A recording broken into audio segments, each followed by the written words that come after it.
នេះគឺជាលើកទី1ដែលខ្ញុំឆាកៅអៅឈូកបងប្អូនចាកៅអៅឈូកធ្លាប់ញ៉ាំធ្លាប់ជូរធ្លាប់អីចឹងទៅហើយប៉ុន្តែដល់អាឆានេះមួយគឺអត់ដែលញ៉ាំទេហើយសាកយកមកឆាកូនទេគេអ្នកកំងព្រោះអីទឹកមកពីផ្សារចឹងទៅក៏វារៀងថ្ងៃដែរធ្វើមួយមុខនេះទៅថានឹកឃើញថាលឿនតែមានណាអង្គុយសអា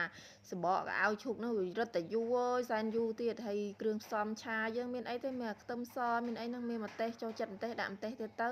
ចាឲ្យមានដើមខ្ទឹមនេះពីដើមមកគឺថាយើងហាន់ដាក់ពេលក្រោយទៅឲ្យវាឈ្ងុយបាទរបៀបធ្វើគេវិញគឺថាខ្ញុំដាក់គោះពងចូល3គ្រាប់ចាឆាជាមួយខ្លាញ់ហ្នឹងឲ្យវារៀងឡើងដុំសិនណាតែអត់ឆាឲ្យឆ្អិនខ្លាំងពេកទេមកតុននៅតុនរៀងរឹងល្មមហ្នឹងគឺថាខ្ញុំលើកចេញហើយបន្ទាប់មកទៀតនេះឆាខ្ទឹមសជាមួយនឹងម្ទេសយើងឲ្យវារៀងឡើងឈ្ងុយបន្តិចសិនចាចូលចិត្តម្ទេសច្រើនជាងហ្នឹងអាចដាក់ច្រើនជាងហ្នឹងបានតែខ្ញុំមានកូនខ្ញុំដាក់តែប៉ុណ្្នឹងទេ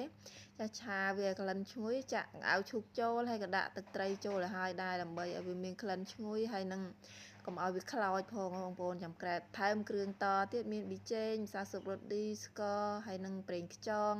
ចាយើងដាក់ប្រមាណមុខហ្នឹងលួចស្មានមើលឲ្យសមរម្យជាមួយបន្លែយើងនឹងមកគឺបានហើយឆាវារៀងឆ្អិនបន្តិចមកហើយដាក់ពងចូលនិយាយមែនបងប្អូនអា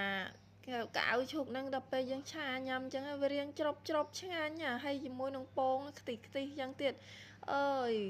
សាមញ្ញធម្មតាសាបអញ្ចឹងណាប៉ុន្តែជាតិណាស់ដែរហ្នឹងតែផ្លែតគឺថាបានញ៉ាំមកយូរតែនឹងកោសកៅអៅឈូកហ្នឹងមិនតិចទេតែប៉ុណ្្នឹងមករួចរាល់